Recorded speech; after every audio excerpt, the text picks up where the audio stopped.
ہے مذہبی انتہا پسندی اور اعتدال۔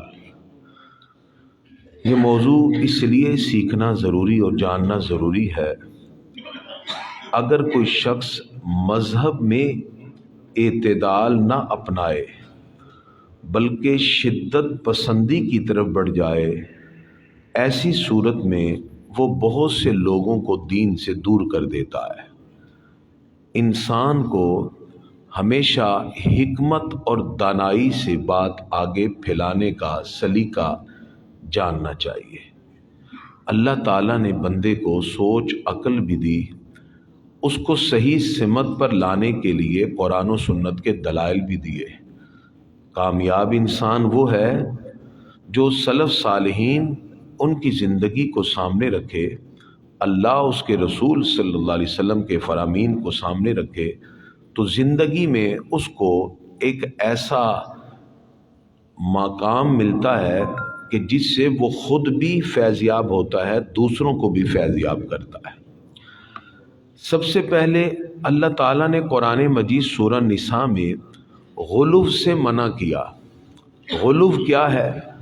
پروردگار ارشاد فرماتا ہے، یا اہل الکتاب، اے اہل کتاب، لا تغلو فی دینکم، اپنے دین میں حد سے نہ بڑھو۔ مطلب یہ ہے کہ دین میں حد سے بڑھنا، سختی اختیار کرنا یا اعتدال چھوڑ دینا، یہ مناسب رویہ نہیں۔ اللہ تعالیٰ نے ہمیں معتدل امت بنایا۔ پروردگار سورہ البقرہ کی آیت نمبر 143 میں ارشاد فرماتا ہے، وَكَذَلِكَ جَعَلْنَاكُمْ أُمَّةً وَسَطًا، اور اسی طرح ہم نے تمہیں ایک درمیانی امت بنایا، اعتدال والی، یعنی اسلام کی بنیاد ہی اعتدال پر ہے، میانہ روی، جس میں نہ شدت پسندی ہو نہ بے عملی ہو۔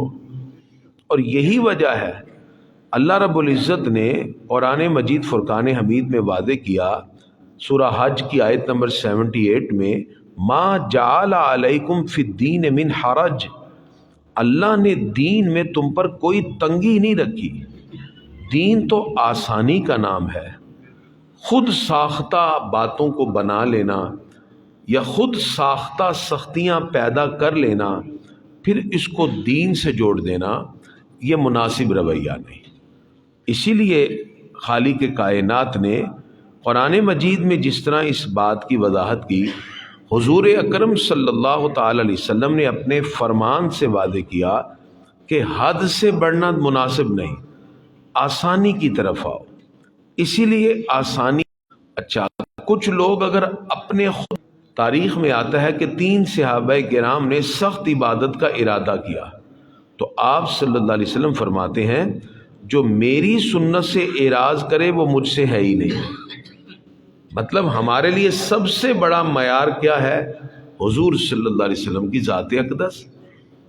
آپ صلی اللہ علیہ وسلم نے دین میں دونوں راہوں کو اپنانے کا حکم دیا۔ بعض صحابہ نے معاشی اور معاشرتی ذمہ داریوں سے راہ فرار اختیار کر کے صرف اللہ اللہ کرنے کی اجازت مانگی، تو ہمارے آقا فرماتے نہیں، اسلام میں رہبانیت ہے ہی نہیں۔ فرمایا اپنے بیوی بچوں میں رہو، زندگی کے جو معاشی معاشرتی معاملات ہیں وہ ان کے ساتھ سر انجام دو، جو رب کے ساتھ تعلق ہے اس کو بھی اپناتے رہو۔ اسی لیے اب انتہا پسندی کیا ہے جو آج ہمارے معاشرے میں عام ہو چکی ہے؟ مثلا کسی شخص کے بارے میں کوئی بات دیکھنا اور فوراً اس کے بارے میں ایک منفی رویہ اختیار کر لینا۔ جیسے آج کل سوشل میڈیا کا دور ہے، ایک لمحے سے پہلے کسی کو کافر کہہ دینا، نعوذ باللہ، کسی کو گمراہ کہہ دینا، معمولی اختلاف کو دشمنی بنا دینا، دین کو اتنا سخت کر دینا کہ وہ لگے ناقابل عمل ہے، علماء اور اکابرین کی تحقیر کرنا اور مذاق اڑانا، رحمت کی بجائے نفرت کا مزاج اپنانا، یہ سب چیزیں مذہبی انتہا پسندی میں ہیں۔ حالانکہ اسلام تو بڑا پیارا دین ہے ہی، اسلام تسلیم سے۔ اسلام کہتا ہے کہ ہر معاملے میں میانہ روی، سختی نہیں شفقت، جذبات نہیں علم، زیادتی نہیں عدل، اس سے انسان میں حکمت، رحمت اور اعتدال اور ایک بیلنس لائف کی خوبصورت انسان میں صورتیں پیدا ہوتی ہیں۔ اس کا فائدہ کیا ہے؟ آقا علیہ الصلوۃ والسلام فرماتے ہیں بہترین کام وہ ہے جو ہمیشہ کیا جائے اگرچہ کم ہو، اعتدال ہے۔ تو اسلام اس چیز سے ہمیں واضح طور پہ روشناس کرتا ہے کہ ہم مذہبی انتہا پسندی کی طرف نہ جائیں بلکہ پوزیٹیو لائف کی طرف آئیں۔ ایم فل میں ایک بیٹی نے ٹاپک رکھا پاکستان میں انتہا پسندی کے اسباب، اثرات، تجزیات۔ اس دوران میں نے اس کو ایم فل میں ریسرچ ورک کروایا، تو ریسرچ ورک کے دوران ہم نے بہت سی چیزوں پہ انالیسز کیا۔ آج کا موضوع بھی ہم نے اسی لیے رکھا کہ دین کے معاملے میں حد سے بڑھ جانا، شدت اختیار کرنا، دوسروں پر سختی کرنا یا دین کو اپنی فہم کے مطابق ایک تنگ دائرے میں قید کر کے بیان کرنا، اس کی اجازت نہیں ہے کہ انسان گھر بیٹھے بیٹھے کسی پہ کفر کے فتوے لگا رہا ہے، کسی پر گمراہ ہونے کے تعصب اور نفرت، ایسا نہیں۔ ہم ایک جگہ کانفرنس میں جمع ہوئے، ایک بہت بڑے پاکستان کے اسکالر ہیں، انہوں نے تفسیر کبیر کا ترجمہ بھی کیا، ان کے بیٹے میرے ساتھ ہی چیئر پہ بیٹھے تھے۔ انہوں نے کہا کریمی صاحب آج کل کیا کر رہے ہیں؟ میں نے کہا جی میں آج کل ٹاپک پہ کام کر رہا ہوں، موضوع ہے اختلاف نبوی کے خوبصورت طریقے، اختلاف رائے کے نبوی طریقے، یعنی ہمارے پیارے نبی صلی اللہ علیہ وسلم نے اگر کسی سے اختلاف رائے کیا ہے اس کے نبوی طریقے کیا ہیں۔ ڈفرنٹ اوپینین یہ انسان میں لازم ہوتی ہے۔ ہر بندہ باپ سے بیٹا اتفاق نہیں کرتا، حالانکہ وہ اسی کے نطفے سے پیدا ہوا۔ سگا بیٹا اور بیٹی بھی اتفاق نہیں کرتے، کما حقو۔ یہ انسان کے اندر ہر شخص میں اختلاف رائے کا ہونا کوئی ایسی معیوب بات نہیں ہے، لیکن اس اختلاف رائے کو مخالفت بنانا یہ معیوب بات ہے۔ تو میں نے کہا میں اختلاف رائے کے نبوی طریقے پہ کام کر رہا ہوں کہ حضور صلی اللہ علیہ وسلم کی بارگاہ میں بھی جب اختلاف رائے ہوا یا آپ صلی اللہ علیہ وسلم نے کس انداز میں اس کو بہترین انداز میں رکھا کہ وہ اختلاف رائے ایک خوبصورت حسن کے ساتھ لوگوں کے سامنے آ گیا۔ اچھا، اب انتہا پسندی کی وجہ کیا ہے؟ یہ جو مذہبی انتہا پسندی، اس کی پہلی وجہ ہے ادھورا علم۔ یعنی ہمارے ہاں کچھ لوگ میں نے کہتے ہوئے سنے، انہوں نے کہا میرے تو بڑا عالم ہے کوئی دنیا تے، کوئی لے آئے میرے کو میرے سامنے۔ یہ جہالت کی سب سے بڑی پہلی سیڑھی پہ قدم رکھ دیا۔ وہ کہتے میرے تو بڑا ہے ہی کوئی نہیں۔ یہ جو ادھورا علم ہے نا، مثلا ایک بندے نے، میں نے اس کو سمجھانے کی کوشش، اس نے کہا نہیں جی نہیں، اسی فلاں جگہ تو سنے ہیں۔ اب اس کا سنا ہوا ہے، ہمارا پڑھا ہوا ہے، ہم نے سیکھا ہوا ہے، اس نے کسی سے سنا، اب سن کر اس نے کیا سمجھا، ہر بندے کی اپنی مینٹیلٹی ہے، ٹھیک ہے نا۔ اس کا مطلب جو ادھورا علم ہوتا ہے یہ انسان کے مزاج کو سخت کر دیتا، اور جاہل عبادت گزار، جملہ غور سے سمجھیے گا، جاہل عبادت گزار شیطان کا آسان سے شکار ہو جاتا ہے، کیونکہ وہ اس کے پاس علم نہیں ہے، عبادت کیے جا رہا ہے، ساری رات کھڑا ہوا ہے، نفل پڑھ رہا ہے، عبادت کر رہا ہے، لوگوں کو سمجھ دے یار بڑا نیک پرہیزگار ہے، لیکن اس کو نہیں پتا کہ وہ بندہ عبادت میں بڑھتا جا رہا ہے اور اپنی جہالت کی وجہ سے شیطان کا شکار ہوتا جا رہا ہے، کیونکہ صبح اٹھ کے لوگوں کو کہہ رہا ہے جی وہ کافر ہو گیا ہے، وہ گمراہ ہو گیا ہے، وہ فلانا ہو گیا۔ یہ مذہبی انتہا پسندی کی وجہ ادھورا علم ہے، ایک پہلی وجہ۔ دوسری وجہ، ایک شخص کو قرآن و سنت کے بارے میں صحیح پتہ ہی نہیں، وہ خود ہی مطلب نکال کے ایک دوسرے پہ فتوے لگائے۔ مثلا میرے پاس ایک بندہ آیا، کہتا جی قرآن چ لکھا ہے دربار سے جانا شرک ہے، آپ قبروں پہ جاتے ہیں؟ میں نے کہا اچھا جی ہمیں بھی بتا دیں جی قرآن میں کہاں لکھا ہے۔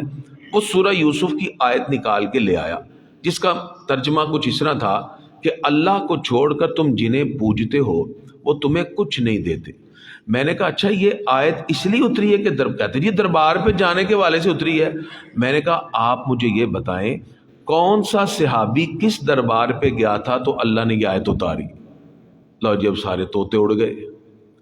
سرکار دو عالم علیہ السلام کے دور میں کون سا جی ایسا دربار تھا جس پہ صحابی گئے ہیں؟ اب جب جواب نہ آیا تو میں نے کہا بیٹھو میں آپ کو سمجھاتا ہوں، یہ آیت اللہ نے ان لوگوں کے بارے میں اتاری ہے جو رب کو چھوڑ کر بتوں کی پوجا کر رہے تھے۔ آپ بتوں والی آیت اٹھا کے اللہ والوں پہ کیسے لگا سکتے ہیں؟ اب اس کو سمجھ آئی۔ میں نے اگلی بات اس کو یہ کہی، آپ جو کہتے ہیں کہ یہ دربار پہ جانا شرک ہے فلاں فلاں، میں آپ کو حدیث دکھاتا ہوں، میرے آقا فرماتے ہیں اللہ کی قسم میری امت باقی گناہ تو کر سکتی ہے، یہ شرک نہیں کر سکتی۔ اللہ کی قسم رسول اللہ صلی اللہ علیہ وسلم نے اٹھائی ہے۔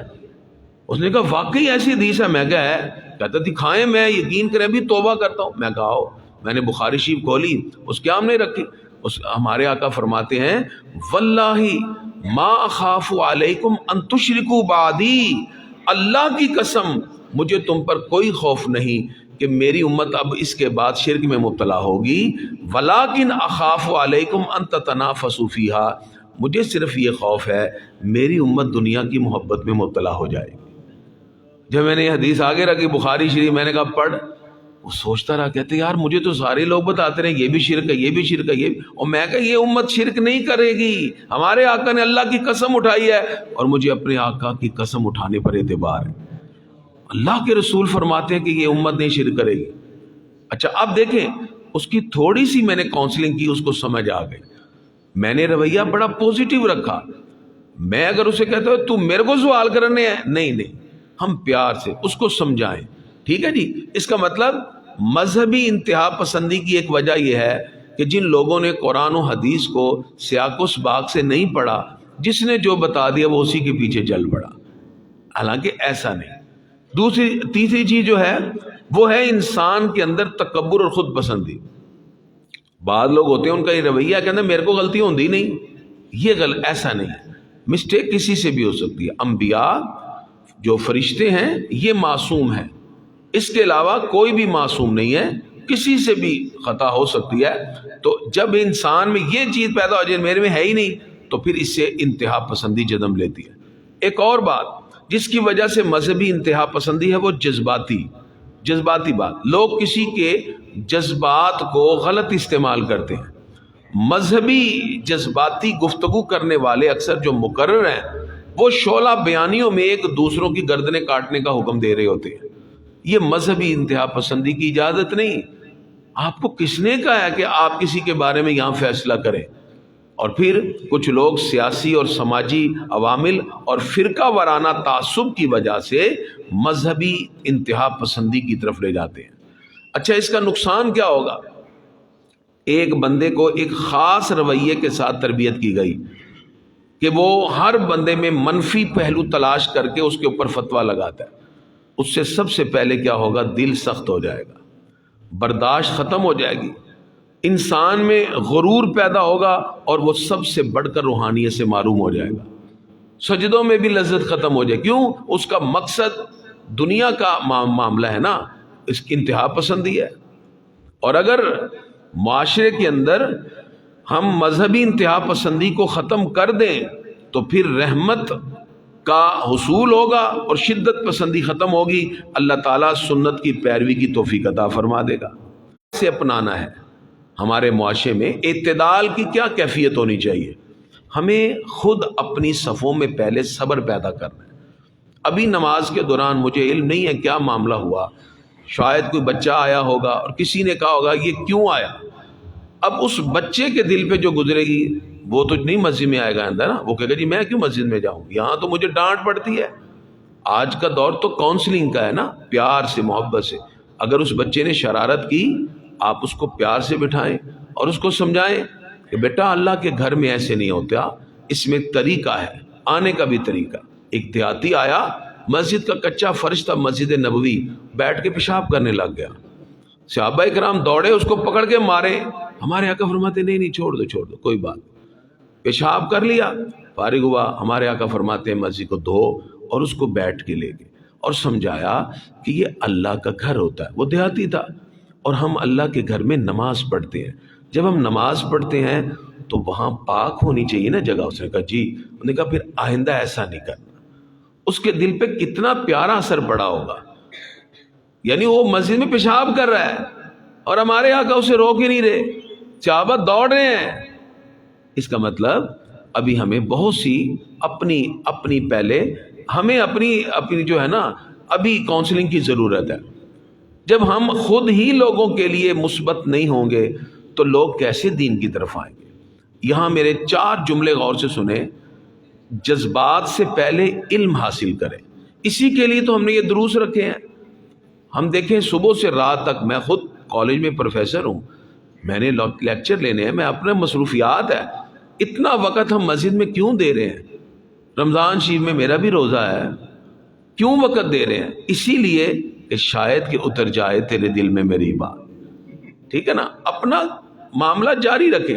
کل میں ایک جگہ سورہ حشر پڑھا رہا تھا تو اس میں پروردگار نے اپنے محبوب کو فرمایا، محبوب یہ لوگ نہیں مانتے تو نہ مانے، آپ اپنا کام جاری رکھیں. اور میں نے کل ایک جگہ لیکچر ڈیلیور کرتے ہوئے سورہ توبہ کی آخری آیت کی تفسیر کی. حضور صلی اللہ علیہ وسلم دین کی تبلیغ کیے جا رہے ہیں اور وہ انکار کیے جا رہے ہیں. منافق سازشیں بنے جا رہے ہیں، کو جی نہیں جانا، کوئی نہیں بیٹھ رہے نہیں درس میں، حضور صلی اللہ علیہ وسلم کی بات سننی نہیں ہے. اللہ فرماتا ہے فَإِن تَوَلَّوْا فَقُلْ حَسْبِيَ اللَّهُ. محبوب آپ کی باتیں سن کر اگر وہ کہیں ہم نے نہیں ماننا اور منہ موڑ کے جائیں تو آپ کہیں حسبی اللہ، میرے لیے اللہ ہی کافی ہے. فَإِن تَوَلَّوْا فَقُلْ حَسْبِيَ اللَّهُ لَا إِلَهَ إِلَّا هُوَ علیہ توکلت وہو رب العرش العظیم. میں نے اپنے رب پہ بھروسہ کیا، جو ذمہ داری رب نے میرے اوپر ڈالی میں نے پہنچا دی، وہی عرش عظیم کا مالک ہے. بس یہی کام ہے. ٹھیک ہے نا؟ اپنا اپنا کام. تو سب سے پہلے جذباتی نہ ہوا کریں. جذبات سے پہلے علم اور رد نہیں، اصلاح. یہ غور سے بات ہے، رد نہیں کرنا کسی کو، ایسے اوے تو ہے ہی غلط، ایسے نہیں کہنا. اصلاح، انہیں کہ آؤ بیٹھتے ہیں، شاید میں غلط ہوں. ٹھیک ہے نا؟ سمجھانے کا بھی انداز ہے نا. ایک بچے نے 2 تھے، وہ دیکھ رہے تھے کہ وہ وضو غلط کر رہے ہیں، بزرگ ہیں، تو انہوں نے یہ نہیں کہا بابا جی تجھے وضو ہی نہیں آتا، ایسے نہیں. انہوں نے کہا ہم دونوں بھائی لڑ رہے ہیں، آپ دیکھیں دونوں میں سے وضو کس کا ٹھیک ہے. وہ بیٹھ کے کرنے لگے. بزرگ مسکرا کے کہتے ہیں بیٹا تم دونوں کا ٹھیک ہے، میرا ہی غلط ہے. کیا خوبصورت انداز ہے. اللہ کرے ہمارے اندر بھی یہ چیزیں پیدا ہو جائیں. کیوں شدت پسندی میں ہم جاتے ہیں؟ سختی نہیں، نرمی سے بات کریں. اور پھر تعصب نہیں، عدل. تعصب نہیں اپنائیں کبھی بھی نہیں، عدل سے بات کریں. ٹھیک ہے جی. تو آج کی ہماری گفتگو کا خلاصہ کیا نکلا؟ ہمارے معاشرے کی بگاڑ کی بنیادی وجوہات دینی بصیرت میں کمی ہے. یعنی ہم نے دین کو صرف لفظوں سے سنا اور بصیرت اس میں ہے ہی نہیں. اور جب بصیرت نہیں ہے تو پھر شدت پسندی پیدا ہوتی ہے. شدت پسندی کیا ہے؟ منٹ سے پہلے کسی کو کافر کہہ دینا اور کسی کو گمراہ کہہ دینا اور اسلام کے دائرے سے نکال دینا. اور پھر کچھ لوگ ہیں، اللہ تعالیٰ قرآن پاک میں فرماتا ہے فَأَمَّا الَّذِينَ فِي قُلُوبِهِمْ زَيْغٌ، کچھ لوگوں کے دلوں میں ٹیڑھا پن ہے، وہ آیات اور حدیث کو اپنی مرضی سے استعمال کرتے ہیں. پھر معاشرتی ناانصافی، جذباتی خطاب، یہ چیزیں مناسب. آپ جانتے ہیں کہ ہمیں ایک عرصہ ہمارا تبلیغ اور دعوت اور ارشاد کا سلسلہ ہے. ہم جذباتی گفتگو نہیں کرتے اور چھمک چھلو بھی نہیں کرتے. کچھ مقرر ہوتے ہیں جی شعر و شاعریہ فلاں جی صحیح رات لوگوں کو جگا رہے ہیں. یہ کیا ہے؟ یہ انداز نہیں ہے. میں نے ایک جگہ کہا میں نے حضور صلی اللہ علیہ وسلم کے 63 معاہدات اکٹھے کیے، ان کے خطبات جمع کیے. یہ شوق ہے. میں نے اپنے آقا کا کوئی جذباتی خطاب نہیں سنا پڑھا کہ کہیں آپ نے ایسے تقریر کی وہ پھٹے توڑ دیے. ایسا نہیں ہے، یہ انداز نہیں. آپ پازیٹیو بات کریں، مثبت سوچ رکھیں اور لوگوں کی اصلاح کی کوشش کریں. آئیے ہم سب مل کے کوشش کرتے ہیں. رمضان شریف آنے والا ہے. رمضان کے اندر ہمارے دروس کا سلسلہ اذان کے بعد درس ہوتا ہے مختصر سا، پھر نماز کے بعد درس ہے، پھر تراویح کے بعد خلاصہ قرآن ہے. اپنی اور اپنی اولادوں کی تربیت کے لیے ہم نے نشستیں تھوڑی تھوڑی رکھی ہیں تاکہ مختصر وقت میں زیادہ سیکھ سکیں. کیونکہ ٹائم داری بات ہے، ہر بندہ آج کل بیزی ہے. پہلے گرمیوں میں ہم بہت ٹائم، کیونکہ 4 بجے روزہ بند ہوتا تھا، ہم گھنٹہ گھنٹہ بھی پروگرام کرتے رہے. اب سردیاں ہیں، اب تو روزہ ہی جا کے 5, 20, 25 پہ ختم ہو رہا ہے، سحری ختم ہو رہی ہے نا.